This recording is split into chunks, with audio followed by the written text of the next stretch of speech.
Les invito a tomar asiento, hermanos. Estoy leyendo, el texto sigue el mismo pasaje, comenzando con el versículo 31 de Juan 3:31. El tema es, pero que yo mengüe. El que de arriba viene es sobre todos. El que es de la tierra es terrenal, y cosas terrenales habla. El que viene del cielo es sobre todos. Y lo que vio y oyó, esto testifica, y nadie recibe su testimonio. El que recibe su testimonio, este atestigua que Dios es veraz. Porque el que Dios envió, las palabras de Dios habla. Pues Dios no da el Espíritu por medida. El Padre ama al Hijo, y todas las cosas ha entregado en su mano. El que cree en el Hijo tiene vida eterna, pero el que rehúsa creer en el Hijo no verá la vida, sino que la ira de Dios está sobre él. Bien, hemos visto que Jesús estaba en Jerusalén en el tiempo de la Pascua, y esta fue la ocasión de la primera purificación del templo. Esto fue temprano en el ministerio público de nuestro Señor Jesús. Hemos visto que varios de estos eventos que ocurrieron al principio de su ministerio público, después de su bautismo, el único que lo cubre es Juan. Los otros evangelios comienzan más tarde, después del bautismo y la tentación de Cristo. De repente lo encuentras en Galilea, pero Juan cubre algunas cosas antes de esto. Y vimos que en esa ocasión, cuando purificó el templo, los judíos pidieron una señal. Y Jesús les dijo la señal de su resurrección, que vendría unos 3 años más tarde.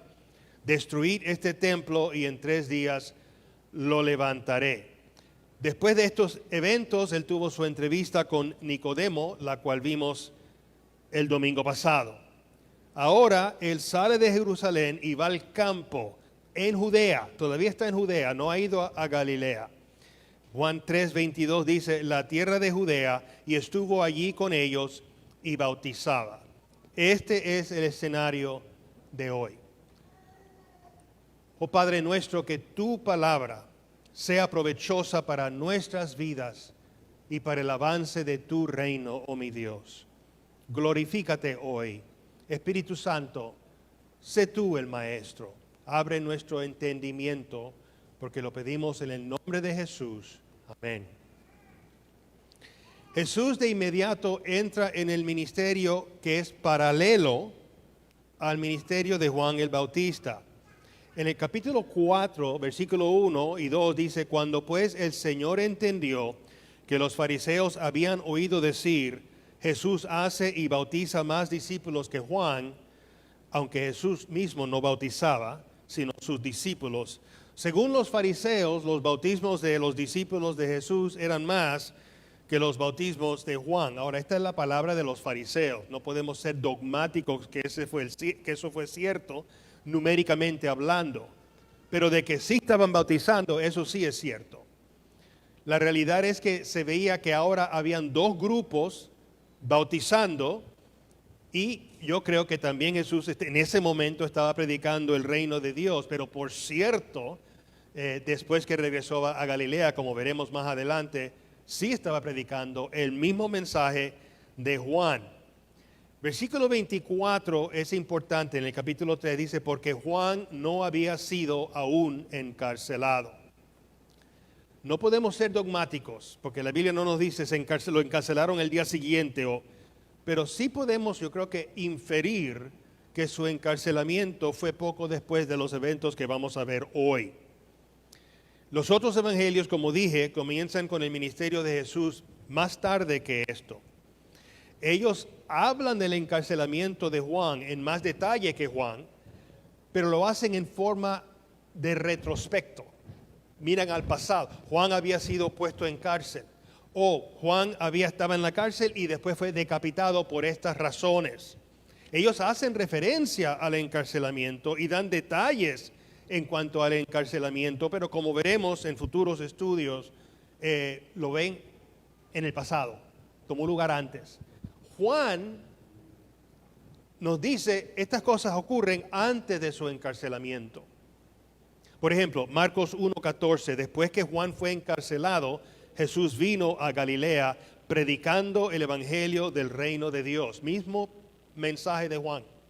Mateo 4:12 y 17 dice algo similar. Cuando Jesús oyó que Juan estaba preso, volvió a Galilea. Desde entonces comenzó Jesús a predicar y a decir: arrepentíos, porque el reino de los cielos se ha acercado. En el texto de hoy, en Juan 3, vemos que Jesús ha autorizado a sus discípulos a bautizar igual que Juan. Y es posible que Jesús mismo, como dije antes, estaba predicando el mismo mensaje. Definitivamente, como acabamos de ver, lo estaba predicando después del encarcelamiento. Hay un obvio paralelo y superposición, en inglés se dice overlapping, de los ministerios de Juan y de Jesús. Ese es el punto obvio de este relato. Los discípulos de Juan vienen y le preguntan, ¿qué pasa aquí? ¿Qué es lo que está pasando? En pasadas ocasiones, no creo que es necesario repetir esto, pero a veces sí es necesario porque a veces nos olvidamos. Yo soy muy olvidadizo y es bueno repasar. El libro entero de Deuteronomio casi fue un repaso de la ley. Hemos demostrado que el bautismo nuestro, el sacramento de la iglesia, no es el bautismo de Juan. El bautismo instituido por Jesús en su gran comisión es el bautismo de expiación, significando la marca del pueblo de Dios mediante la muerte y resurrección de Cristo que nos lava del pecado. El bautismo de Juan representaba el arrepentimiento como preparación para el reino de Dios, el reino de los cielos. No es el mismo, no es válido para nosotros. Por eso en Hechos capítulo 19, Pablo se encuentra con unos discípulos, hombres sinceros, y les pregunta, ¿con qué bautismo fueron bautizados? Con el de Juan. Bueno, ese era el del arrepentimiento. Y Pablo los bautizó con el bautismo nuestro, en el nombre del Padre, del Hijo y del Espíritu Santo. Amén. Sin embargo, el bautismo de Juan es el contexto de esta incógnita de parte de los discípulos de Juan. Había una controversia o una interrogativa o una discusión entre los judíos, y en el contexto lo más probable es que los judíos, aquí se refiere a los fariseos, al concilio. En cuanto a la purificación, la palabra eso es lavado, rocío, rito de agua, bautismo. En cuanto al bautismo, ¿a qué se debe esta duplicación entre ustedes? ¿Estamos hablando de una nueva secta ahora? ¿O es la misma secta de Juan? ¿Qué es lo que está pasando aquí? Hay una confusión. ¿Es el mismo mensaje? ¿Es Jesús un profeta, además de Juan, que dicen que es un profeta? Acuérdense que los fariseos, como se ve en los evangelios, no creían en Juan tampoco, acuérdense. Pero estaban vigilando a Juan y ahora están vigilando a Jesús y ven esto y hablan con los discípulos de Juan. Y los discípulos le preguntan a Juan, en efecto le preguntan esto: mira, Juan, tú eres nuestro amo, tú eres nuestro maestro. ¿Cuál es la política que hemos de seguir en cuanto a lo que está ocurriendo? Y la palabra política aquí no tiene nada que ver con partidos políticos. ¿Cuál es nuestra posición? ¿Cuál es nuestro proceso? ¿Qué representamos nosotros a aquellos que nos preguntan? Es interesante que en la respuesta de Juan, una declaración muy poderosa, él ni menciona el bautismo. Él va mucho más allá. Él va al fondo de la cuestión. Su respuesta se centró enteramente en Jesucristo. ¿Quién era? ¿Qué es el ministerio de Jesús? Y en la relación de Jesús y su ministerio con la persona de Juan y su ministerio. En resumidas cuentas, es muy obvio que Juan dice: no hay problema, no hay conflicto, no hay nada de inapropiado o incorrecto en lo que hacen los discípulos de Jesús, y mucho menos en lo que hace Jesús. Jesús y sus discípulos están en Judea haciendo un ministerio paralelo al ministerio de Juan. El mismo bautismo, el mismo mensaje. Eso es muy conspicuo y eso es muy significativo. La declaración de Juan es una explicación no solo a sus discípulos, sino a nosotros también. Una explicación de la transición que está tomando lugar. Y él concluye sus palabras en el versículo 30, es necesario que él crezca, pero que yo mengüe. Por supuesto, podemos inferir y deducir que Juan no sabía cómo iba a menguar, pero estaba a punto de menguar. Él sabía que una transición estaba tomando lugar. Él sabía que la transición de Juan a Jesús no era la misma que la transición de Elías a Eliseo, ¿se acuerdan? Elías toma su manto, se lo pone sobre Eliseo. Eliseo dice, yo quiero el doble de tu poder. Bueno, si tú me ves cuando yo me vaya, tendrás el doble. Todo eso, esa transición como de amo a subordinado, ese no es el caso entre Juan y Jesús. Elías le dice a Eliseo, tú eres mi sucesor. Juan no le dice eso a Jesús. Él sabía que Jesús era mayor que él. ¿Tú vienes a que yo te bautice? Tú me debes bautizar a mí. ¿Se acuerdan? Por lo menos dos de los discípulos de Juan, Andrés y Juan el apóstol, el que escribe el evangelio, se dejaron a Juan y se fueron con Jesús. Ya hemos visto eso. Y quizás más todavía. Y ahora, como a Juan no se le ha dado otra comisión, ¿qué sigue haciendo? Su comisión original. Sigue predicando, aunque Jesús está predicando el mismo mensaje. Este es mi llamado, dice Juan. Yo voy a seguir con mi llamado hasta que Dios me dé otro, o hasta que yo mengüe de otra manera. Es una duplicación temporera. Es una duplicación en pura armonía. Es un mensaje de transición del antiguo pacto al nuevo pacto. En su respuesta a sus discípulos, Juan dice cosas que realmente nosotros pudiéramos decir, en cierto sentido. Él demuestra unas características nobles, dignas de imitación de parte del pueblo de Dios. Estudiando esto y preparándome, la verdad que uno le coge cariño a Juan. Él fue un gran hombre. Primero, Juan demuestra una teología correcta. 27. Respondió Juan y dijo, no puede el hombre recibir nada si no le fuere dado de arriba o del cielo. Hemos de siempre recordar que todo viene de arriba, todo viene de arriba. Dios es soberano sobre todas las cosas, todos los eventos, todos los hombres, todo. Algunos se rebelan contra esa realidad. Me siento mal por tales personas, sinceramente. Me siento mal por ellos. Esto es un gran consuelo para el creyente. Un gran consuelo si uno lo afirma, lo entiende, lo acepta, lo recibe. ¿Qué es este desastre? Ese desastre vino de la mano de Dios, ¿ok? Ayúdame. Dame tu gracia. Te necesito. Pero el que se rebela contra esto, cuidado que no se convierta en una persona amargada, áspera, que no pueda bregar con nadie ni con nada. Juan bregaba bien porque él sabía que todo viene de arriba y él estaba perfectamente satisfecho y contento con esa gran realidad. Pensemos un momento, hermanos, en el trabajo, corporación grande, lugar pequeño, en el gobierno. ¿Qué es lo que pasa cuando alguien empieza a tener más fama que uno? ¿Qué es lo que normalmente uno ve? Enojo, ¿verdad? Oh, ¿qué es esto? Me están socavando, me están quitando mis responsabilidades. Tú no ves nada de eso en Juan. ¿Por qué? Porque todo viene de arriba. Esa era su actitud. Todo viene de arriba.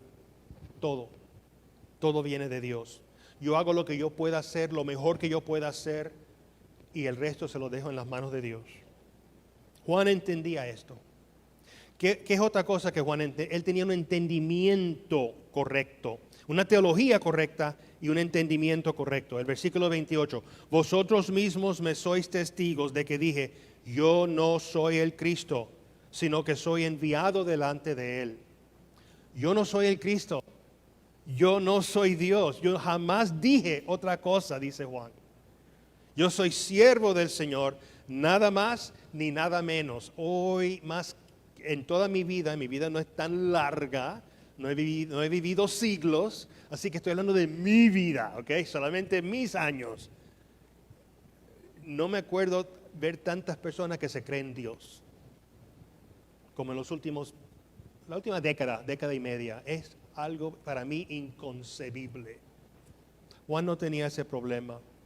Yo no soy Dios, yo no soy Cristo, yo soy el siervo de Dios. ¿Qué más vemos en Juan? Una actitud correcta. Versículo 29, el que tiene la esposa es el esposo, mas el amigo del esposo que está a su lado y le oye, se goza grandemente de la voz del esposo. Así pues, mi gozo, yo soy el amigo del esposo, está cumplido. Juan usa la ilustración de una ceremonia de bodas del antiguo Israel. En las ceremonias de bodas antiguas, el amigo del esposo es una combinación para el hombre moderno, la boda moderna, es una combinación de padrino y padre de novia. El amigo del esposo era el que presentaba a la novia al esposo. Era un rol muy importante. Como dije, una combinación de lo que llamamos hoy best man, padrino, y padre de la novia. Cuando él había presentado a la esposa, su papel, su rol, su responsabilidad había acabado. Él no se hacía un ridículo. Yo sigo anunciando al novio, a la esposa, el novio, mire, yo estoy aquí. No, ya eso pasó. Ya el enfoque está en el novio, el esposo, que ya se le ha presentado a la esposa. Y el amigo del esposo se aparta ya. Se pone detrás, en el asiento trasero, pudiéramos decir. Él cedía el paso. Ahora, es importante reconocer, escuchen bien, Juan usa esta ilustración adrede, porque esa es la ilustración que el mismo Señor Jehová usaba en el Antiguo Testamento. Eso no es una coincidencia. Por ejemplo, Oseas 2:19, y te desposaré conmigo para siempre. Isaías 62:5, pues como el joven se desposa con la virgen, se desposarán contigo tus hijos, y como el gozo del esposo con la esposa, así se gozará contigo el Dios tuyo. Y hay muchos otros ejemplos. Juan está diciendo, el esposo es Jesús, lo cual quiere decir que el esposo es Dios. Jesús es Dios. Eso no es una coincidencia. Eso es algo muy significativo. Juan no está agarrando palabras al azar. Él está siendo bien claro con lo que está diciendo. Jesús es Dios. Juan desempeñó su rol, su papel, su función. Y entonces, ¿qué dice? En el versículo 29, mi gozo está cumplido. Es mi gozo hacer esto. Y por fin, en el cuarto punto, él entendía una relación correcta con Jesús. Y eso se resume en el tema de hoy. Es necesario que Él crezca, pero que yo mengüe. Juan reconocía que su relación con Jesús era que Jesús tenía que ser todo en todo y Él tenía que menguar. Los versículos 31 al 36, y esto se ve mucho en el Evangelio de Juan, ya lo hemos visto un par de veces en esta serie de sermones. Juan entonces pone sus comentarios y la mayor parte de los comentaristas conservadores concurren que los versículos 31 y 36 no son palabras de Juan el Bautista, son palabras de Juan el apóstol, Juan el evangelista. Y si uno compara, y han habido hombres que hacen estudios de la voz de Juan y encaja con la voz de Juan perfectamente. Esto lo vimos después en el relato más temprano en este capítulo, cuando Jesús está hablando con Nicodemo en su entrevista. Entonces Juan concluye la entrevista con sus propias palabras, los versículos 16 al 21 del capítulo 3, por ejemplo. No los voy a volver a leer, pero eso lo vimos el domingo pasado. En ocasiones anteriores vimos también lo mismo en el capítulo 2, al final del capítulo, pero Jesús mismo no se fiaba de ellos porque conocía a todos y no tenía necesidad de que nadie le diese testimonio del hombre, pues él sabía lo que había en el hombre. Palabras de Juan. También tenemos las palabras majestuosas del prólogo de este gran evangelio. En el principio era el Verbo, y el Verbo era con Dios, y el Verbo era Dios. Este era en el principio con Dios. Regresando al capítulo 3, en el versículo 33, Juan habla de Jesús como un testigo. O sea, como Jesús es un testigo. Dice, el que recibe su testimonio, este atestigua que Dios es verdad. El que recibe el testimonio de Jesús, esto lo veremos en unos momentitos. Pero lo menciono aquí porque también encaja con el prólogo. Y aquel Verbo fue hecho carne y habitó entre nosotros y vimos su gloria. Yo soy testigo de su gloria, dice Juan. Gloria como del unigénito del Padre, lleno de gracia y de verdad. En ese mismo primer capítulo, él habla de Juan el Bautista como testigo. Versículo 15 del primer capítulo, Juan dio testimonio de él y clamó diciendo, este es de quien yo decía. Testigos, testigos. Esto es un tema que uno ve a través del Evangelio de Juan. Regresando al versículo 31, el que de arriba viene es sobre todos. Eso suena mucho como el principio de este Evangelio. En el principio era el Verbo y el Verbo era con Dios. Este era en el principio con Dios. El Evangelio de Juan nos dice que Jesús vino de arriba. Que la verdad que él declara viene de arriba, del Padre en los cielos. Es sobre todos. El que es de la tierra es terrenal y cosas terrenales habla. El que viene del cielo es sobre todos. Y lo que vio, oyó y oyó, esto testifica y nadie recibe su testimonio. El que recibe su testimonio, este atestigua que Dios es verdad. Bueno, ¿qué es lo que vio Jesús? En el principio era el Verbo, y el Verbo era con Dios, y el Verbo era Dios. Este era en el principio con Dios. Lo que vio Jesús es la verdad eterna, la eterna verdad, porque Él es la eterna verdad. Lo que ningún hombre ha visto, lo que Jesús oyó, es la palabra de Dios. Aquí hay palabras muy profundas del evangelista. Esto no fue revelado a Jesús. Esto es algo que Él conoció desde toda la eternidad. Esto es muy difícil para nosotros comprender, porque somos seres finitos. Pero esto Jesús siempre lo sabía, porque Él es Dios. Todo hombre, todo Dios. Jesús es el Verbo eterno encarnado. Aquí para hacer la voluntad de Dios, y eso lo vemos en Getsemaní, por ejemplo. Vine a hacer tu voluntad sea hecha. Y nadie recibe su testimonio. El que recibe su testimonio, este atestigua que Dios es verdad. Eso no es una contradicción, porque ya hemos visto que Jesús le dijo a Nicodemo, si no fuera por el Espíritu, no recibieras mi testimonio. El que recibe su testimonio, este atestigua que Dios es verdad.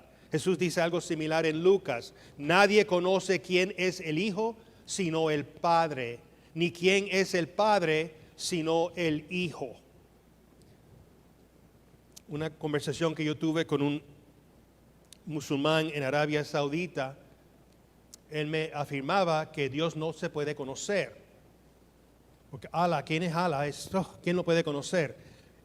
Hay mucha verdad en lo que él dijo. Porque sin Cristo no podemos conocer a Dios. Y como ellos niegan a Cristo como Hijo de Dios, su reacción es cierta. ¿Quién puede conocer a Dios? Pero aún nosotros no podemos enteramente, completamente entender la realidad del Hijo encarnado. Nuestra habilidad es muy limitada, pero aquellos que aceptan esa verdad, aquellos que reciben esa verdad, sabemos que Dios es veraz. No estamos diciendo que lo entendemos completamente, pero lo recibimos, lo aceptamos, lo sabemos. Y no se cree que eso usted lo sabe porque usted es más inteligente que el que está sentado al lado suyo. No. ¿Qué dijo Jesús a Nicodemo? El Espíritu te dijo esto. El Espíritu abrió tu corazón y te dio este don. Para que, como dice Pablo en otro pasaje, nadie se gloríe. Yo soy más inteligente que tú, yo entiendo esto. No. Nadie lo entiende sin el Espíritu. Sí podemos declarar lo mismo que declara Juan en el versículo 33, y esto lo puede declarar un niño de 2 años como un adulto de 102 años. Dios es veraz. Dios es veraz. En el versículo 34, el Evangelio continúa en el mismo carril, pues Dios no da el Espíritu por medida. La naturaleza divina de Jesús siempre existió al lado de la naturaleza humana.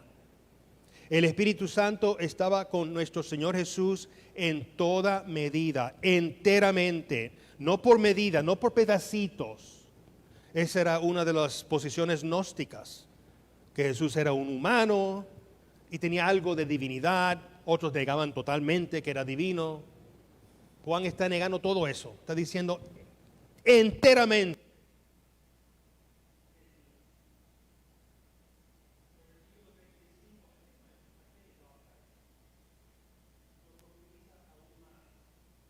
El Padre ama al Hijo y todas las cosas ha entregado en su mano.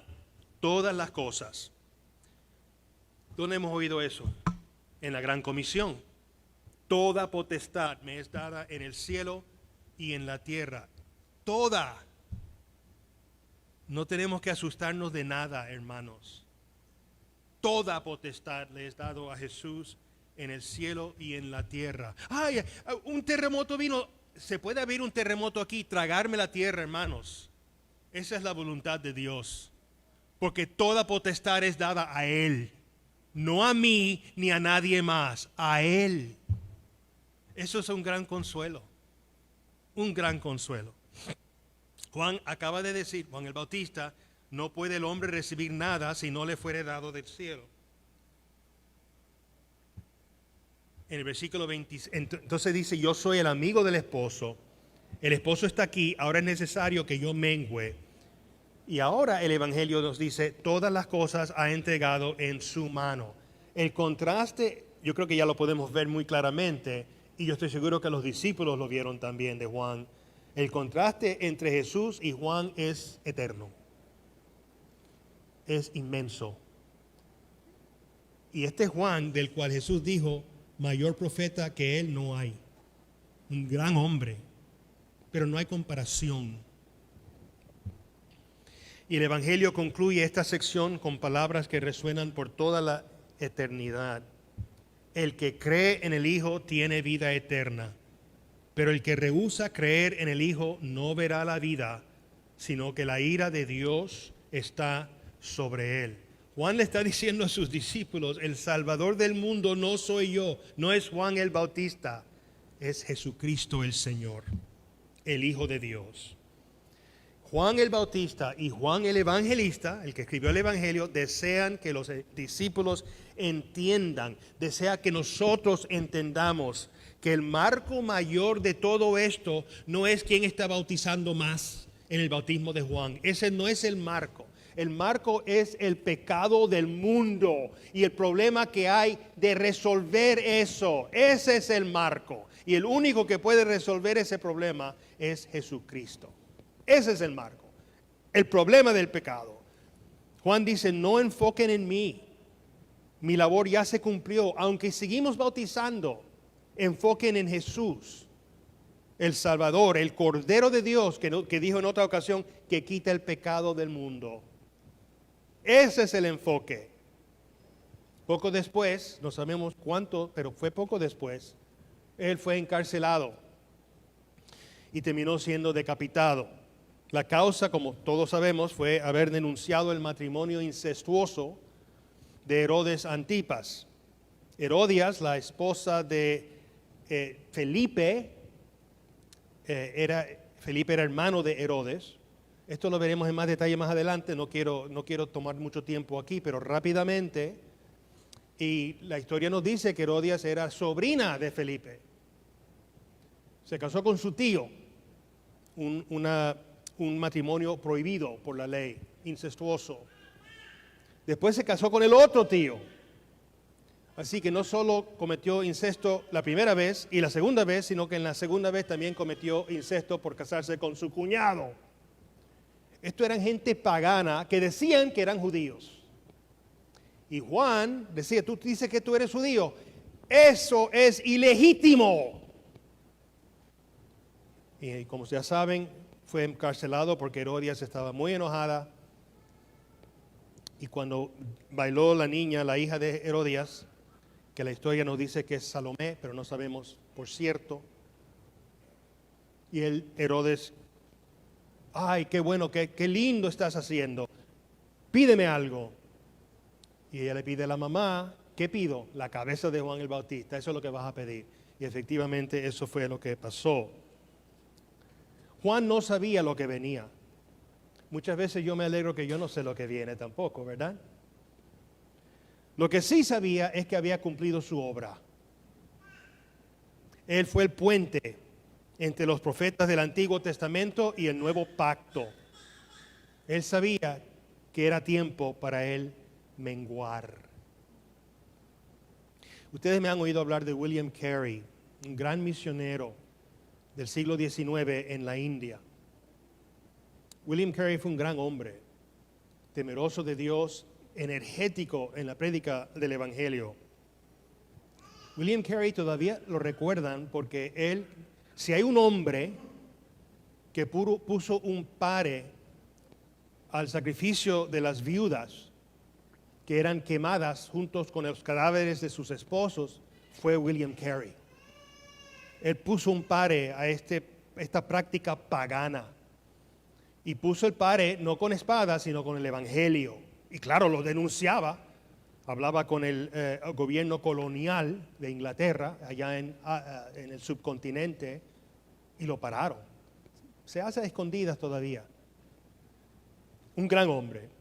En su lecho de muerte, se nos dice, él sabía que estaba muriendo y habían personas alrededor de su lecho que estaban hablando de él y él los oyó. Y él dijo, cuando yo muera, no hablen de William Carey, hablen del Salvador de William Carey. Esa tiene que ser nuestra actitud. Esa es la actitud de Juan el Bautista. No hablen de mí, hablen de mi Salvador. Porque Jesucristo es todo en todo. En el nombre del Padre, el Hijo y el Espíritu Santo. Amén. Oh mi Dios, usa estas pobres palabras para edificar tu pueblo y para glorificarte a ti. Te damos gracias porque estas palabras de tu evangelio están aquí registradas por Juan y sabemos más de Juan el Bautista por Juan y queremos imitarle, Padre, en su absoluta devoción a tu voluntad. Sí, mi Dios, que otros vean a Jesús en nosotros. Lo pedimos en el nombre de Jesús. Amén.